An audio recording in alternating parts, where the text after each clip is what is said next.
It's Grandma DC here, and good morning. I got home this morning, the chickens are crowing, the sun is shining. It's November the 10th, I think, 2016. I don't know. I never know what time it is or date or anything. Forgot to get a spoon to stir my coffee with. Oh, so we found out last night who our new president is. And I couldn't be more afraid. I know he said he's going to rebuild the infrastructure and put people to work like FDR. But I think what we neglect is that he has always failed to pay his workers. And he probably thinks, well, as soon as I can get cheap labor, so we'll all just be indentured servants, you know, making $7 an hour building roads and stuff. I think when he says make America great again, it's make Donald Trump great again, but that's just my opinion. You know, it's a controversial subject. Frankly, all in all, with our system of checks and balances, I hope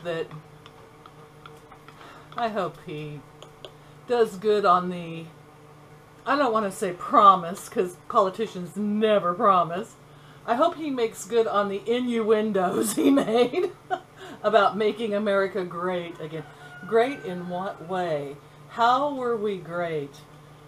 Great is such an odd term. I could say I am a great person. How am I great? Can't think of much of anything right now today. Too tired. I guess I'm great because I work a lot of hours. That makes me great. Oh yeah. I'm great because my nose runs in the morning.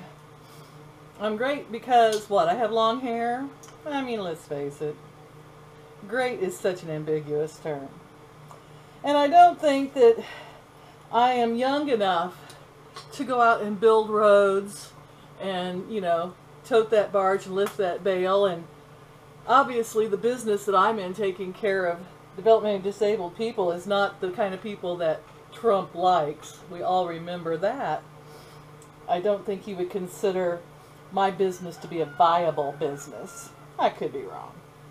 But I'd imagine if there's cuts to be made, he figures, well, you know, you're useless, you don't do anything, you're not an asset, you're too old, you're too what?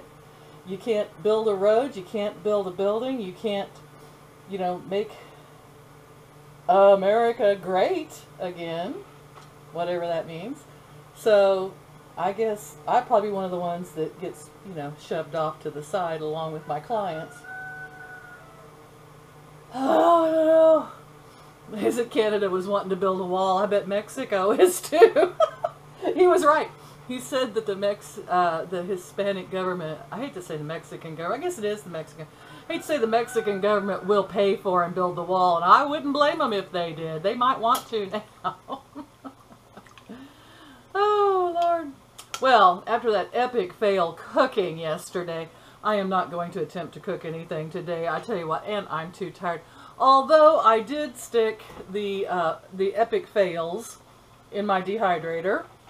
And I'm sitting here hard boiling some eggs this morning for breakfast. And I pulled one of these out of the dehydrator. This is one of those my popover attempts. And it tastes like biscotti. You know, if I put a little sweetener in that, that'd be biscotti. Speaking of sweetener, okay, get on to something funner. I'm trying for a little healthier sweeteners on this keto diet because I have such a sweet tooth. Although, honestly, I'm not a super taster. I think some people are super tasters, and that, you know, they're the type of people that something's a little bit hot or spicy, and they're like, oh, I can't eat it, I can't eat it. And I have some friends like that. They also smell things like I don't smell. I am not a super taster.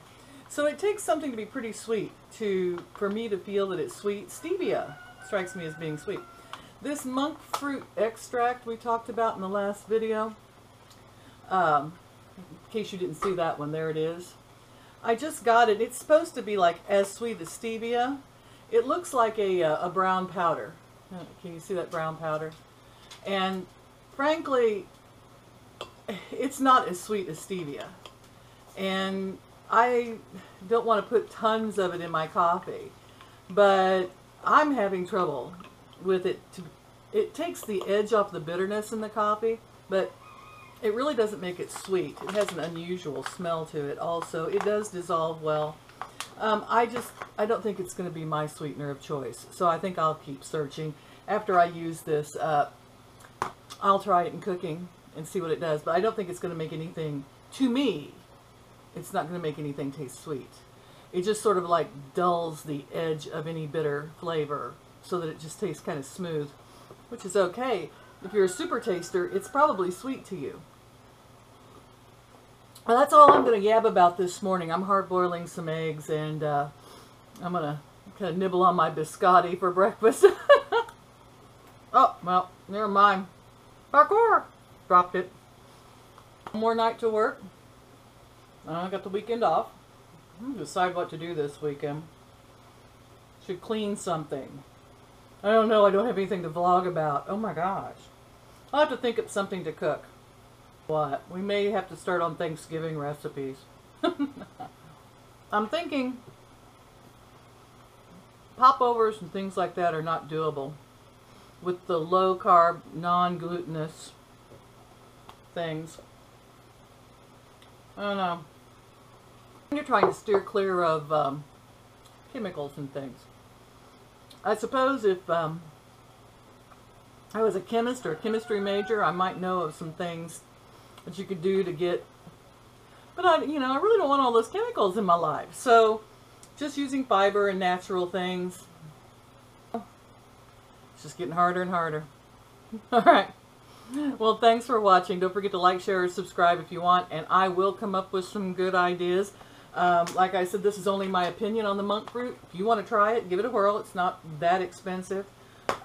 If you're a person that tastes sweet really easily, I think you might like it. It's supposed to be more natural and not raise your insulin.